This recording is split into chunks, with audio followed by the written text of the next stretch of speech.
부산의 한 어학원에서 7살 학생을 성추행한 미국인 강사가 경찰에 구속됐습니다. 이 어학원은 전국 체인 규모를 갖춘 곳으로 알려졌는데요.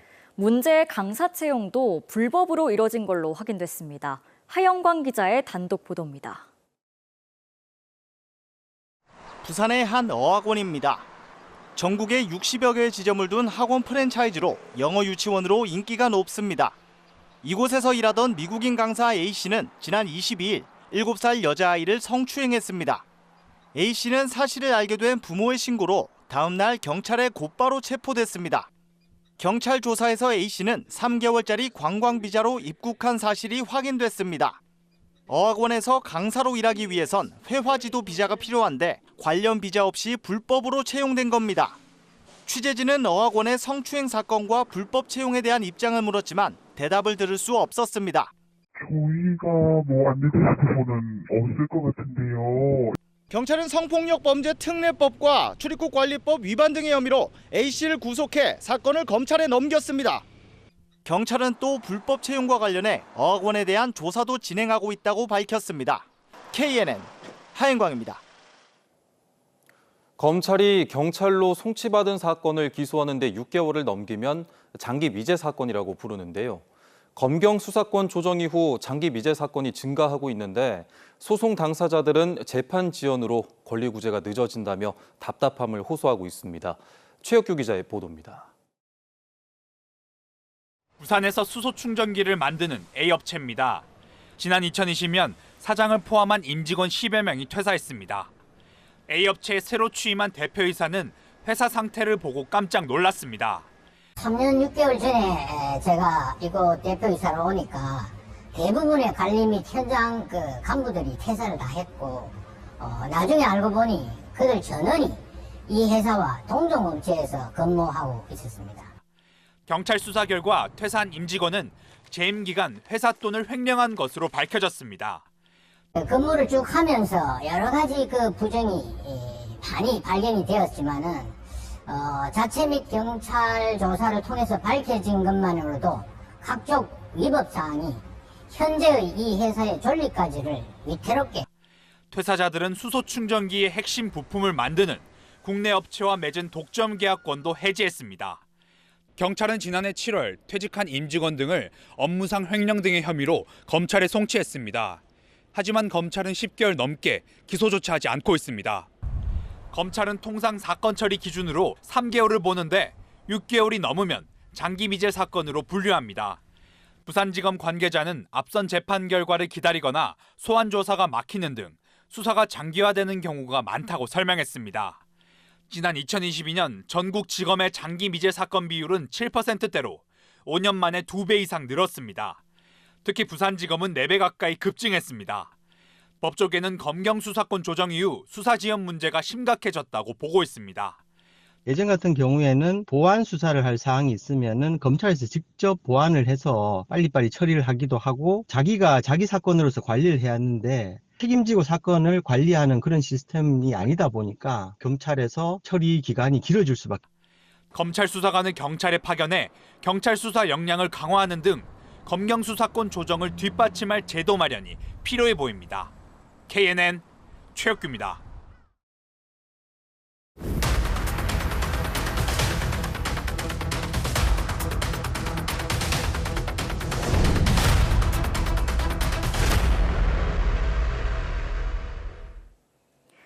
교통 혼잡을 유발하는 일정 규모 이상의 시설물에 부과하는 경제적 부담을 교통 유발 부담금이라고 하는데요. 부담금 취지에 맞게 대중교통 개선 사업 목적으로 이 돈을 써야 하는데 실상은 어떨까요? 김민욱 기자가 보도합니다. 백화점, 아울렛 등 교통 혼잡을 유발하는 시설이 지자체에 내는 경제적 부담이 교통 유발 부담금입니다. 대중교통 개선 사업의 재원 확보를 목적으로 지난 1990년 도입됐습니다. 그런데 이 교통 유발 부담금 제대로 쓰이고 있을까? KNN은 부산시와 경남도에 정보 공개를 청구해 최근 10년 동안의 징수 내역과 집행 내역을 분석했습니다.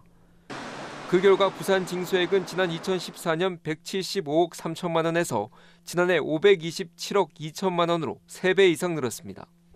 경남은 같은 기간 47억 8천만 원에서 91억 7천만 원으로 2배 가까이 늘었습니다. 집행 내역을 살펴봤습니다. 그런데 세출 예산 내역에 교통유발부담금 항목으로 얼마나 집행됐는지 내역이 없습니다. 대신에 자치경찰관리과 일반 운영비, 버스 운영과 업무 추진비, 택시 운수과 친절 우수기사 사기 진작 등에 쓰인 것으로 확인됐습니다.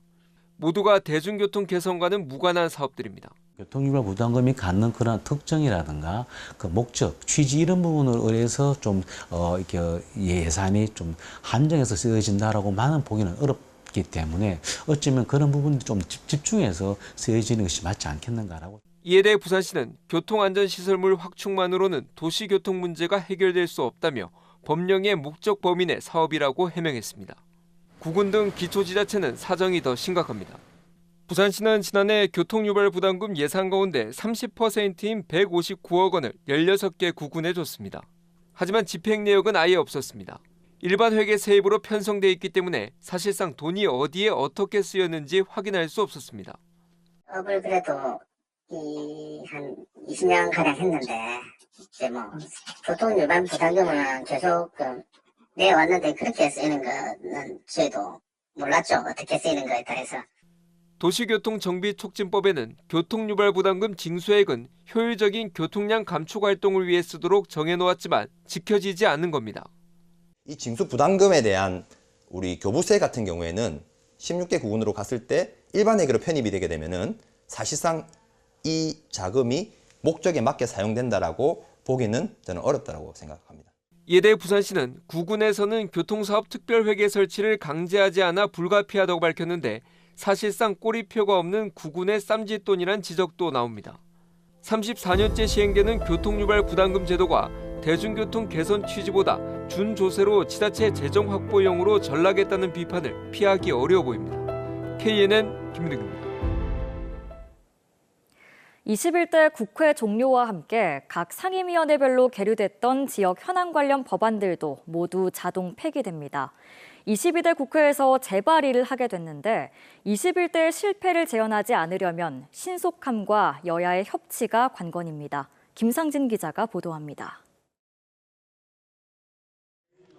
21대 국회의 마지막 국회 본회의, 예고된 대로 최상병 특검법 재의결에 초점을 맞춘 채 막을 내렸습니다.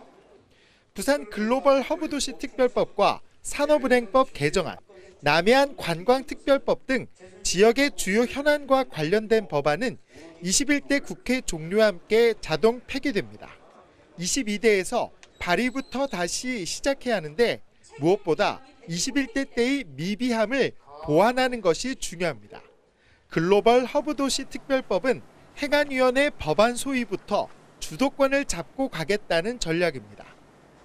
법안 심사 소위원회에 들어가서 빠른 속도로 법안 논의를 통해서 상임위에서 다루도록 하고 그것이 국회에서 공감대가 형성이 되어서 산업은행법 개정안은 국회 정무위 배정이 유력한 야권의 전재수, 여권의 박수영 의원이 각각 위원장과 간사 유력 후보라 여야의 팀워크를 기대해 볼 만합니다. 헌정사상 첫 3당 공동 발의로 관심을 모았지만 시간 부족으로 자초됐던 남해안 관광특별법은 이번에도 국민의힘 최영두, 민주당 서삼석, 개혁신당 천하람, 3인의 공동 발의로 추진됩니다. 22대 국회가 시작되는 대로 22대 국회의원이 역시 3당에서 초당파적인 법안으로 남해안 관광특별법을 곧바로 다시 발의할 겁니다. 정쟁에 묻혀 진척을 보지 못한 우주항공 복합도시 건설 특별법, 물안경 보전법 개정안도 개원 초기부터 처리에 박차를 가하겠다는 계획입니다. 21대 국회에서 결국 본회의 문턱을 넘지 못한 지역 현안 관련 법안들이 22대에서는 속전속결로 처리될 수 있을지 관심과 기대를 모읍니다. 서울에서 KNN 김상진입니다. 2024년 동아시아 문화도시로 선정된 중국 다롄시가 한국 김해시 대표단을 초청하면서 김해를 대표하는 무용단과 다롄의 전통 무용 등 예술 공연이 이어졌습니다. 이번 행사를 계기로 동아시아 문화도시들의 본격적인 문화 교류도 시작됐습니다. 중국 다롄시에서 최한솔 기자가 취재했습니다. 중국 다롄시 노동공원입니다. 중국 전통 의상을 입은 무용수들의 춤사위가 펼쳐집니다. 다음은 김해시가 지원하는 매화무용단이 한국춤의 진수를 뽐냅니다. 2024년 동아시아 문화도시에 선정된 다롄시가 문화도시를 선포하는 개막식을 열었습니다. 이곳 개막식이 열리고 있는 다롄 노동공원에서는 양도시의 문화교류 활성화를 다짐하는 양국의 다양한 문화예술 공연이 펼쳐지고 있습니다. 한국 문화도시로 선정된 김해시 대표단을 초청해 첫 문화교류를 시작한 것입니다. 이렇게 중국에서 저희 한국춤을 할 수 있다는 거에 대해서 너무 감격스럽고 중국에서 볼 수 있는 또 춤도 다른 문화이기 때문에 그 문화에서 저희는 조금 더 영감을 얻어서 갈 수 있을 것 같고 11월 폐막식까지 양도시는 이와 같은 문화교류를 이어갈 예정입니다. 이를 통해 관광 활성화는 물론 앞으로 다양한 교류 파트너를 만드는 것이 문화도시의 또 다른 목표입니다. 我们共同携起手来共同打造和提升东亚文化之都品牌，让东亚文化之都友谊之树常青，友谊之花常在，共同促进中日韩地方城市文旅的交流与合作。 김해시 또한 다롄 측 대표단을 초청해 문화교류를 이어갈 예정입니다. 김해시의 이 젊은 인구 또 젊은 노동력과 다롄시의 계획된 이런 도시 개발이 잘 접목이 된다면은 문화유산을 넘어서 문화사업을 넘어서 여러 분야로 산업 분야뿐만 아니고 경제 교육 분야까지 올해로 10년째를 맡고 있는 한중일 동아시아 문화도시 문화교류를 통해 도시 간 민간 외교의 장도 풍성하게 열리고 있습니다.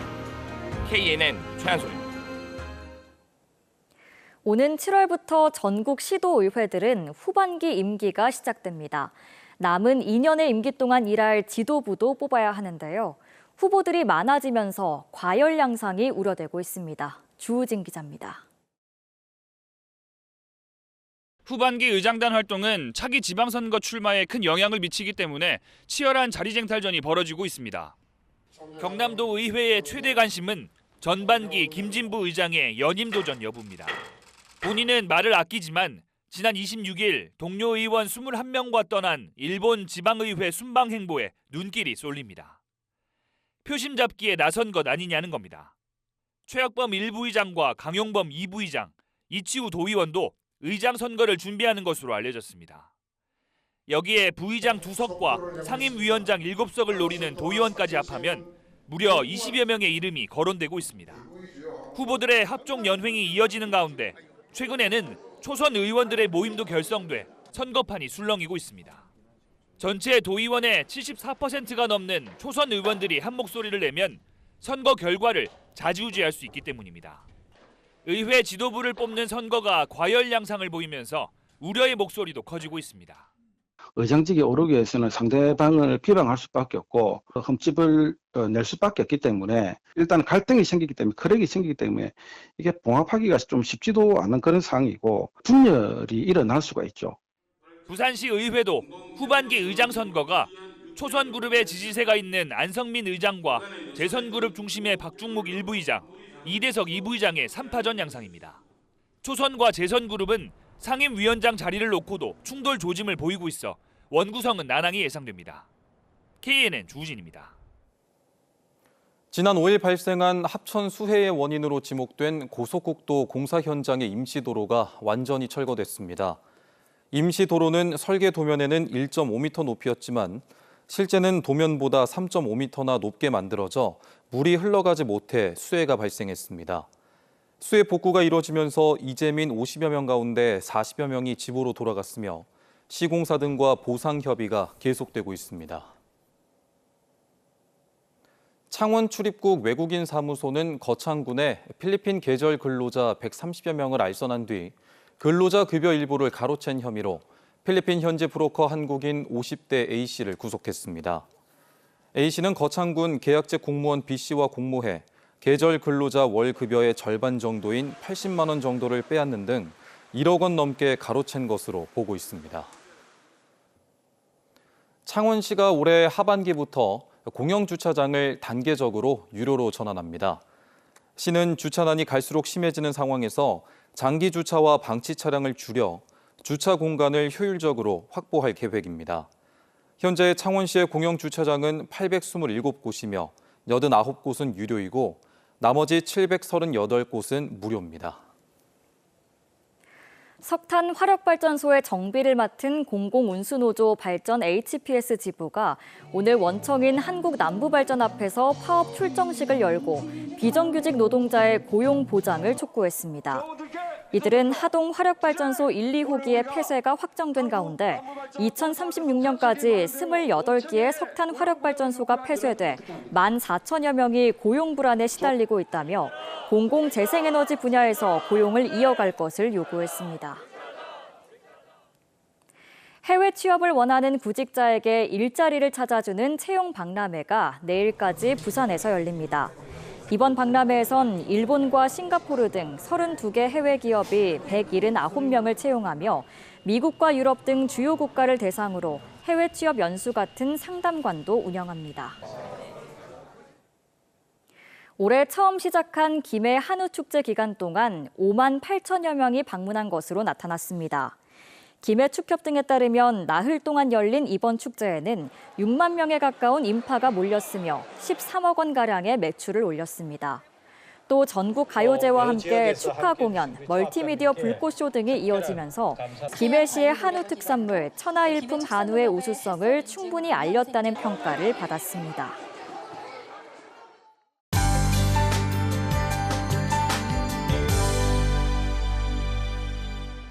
내일은 내륙을 중심으로 기온이 크게 오르면서 덥겠습니다. 부산은 낮 최고 24도로 오늘보단 약간 낮겠고요. 밀양은 30도로 오늘보다 4도 정도 높겠습니다. 또 아침 기온은 오늘보다 낮아서 선선하니까요. 큰 일교차 신경 써주셔야겠습니다. 내일 새벽부터 아침 사이에 내륙에는 안개가 짙겠고요. 낮에 기온이 오르면서 서서히 거치겠습니다. 내일은 전국이 대체로 맑겠습니다. 자외선 지수는 매우 높음까지 오르겠고요. 곳곳으로 오존 농도 나쁨이 예상됩니다. 내일 아침 기온은 오늘보다 1도에서 4도 정도 낮게 출발하겠습니다. 내륙 지역은 10도선 안팎 보이겠는데요. 한낮 기온은 창원은 27도, 거제는 26도, 밀양은 30도로 내륙은 덥겠습니다. 부산도 낮 최고 24도, 김해는 27도, 양산은 28도 등으로 예년 이맘때와 비슷하거나 더 높겠습니다. 바다의 물결은 먼 바다를 중심으로 다소 높게 일겠는데요. 모레까지는 너울성 파도에도 유의해 주셔야겠습니다. 당분간 뚜렷한 비 예보는 없겠고요. 주말에도 나들이하기 무난한 날씨가 이어지겠습니다. 날씨였습니다.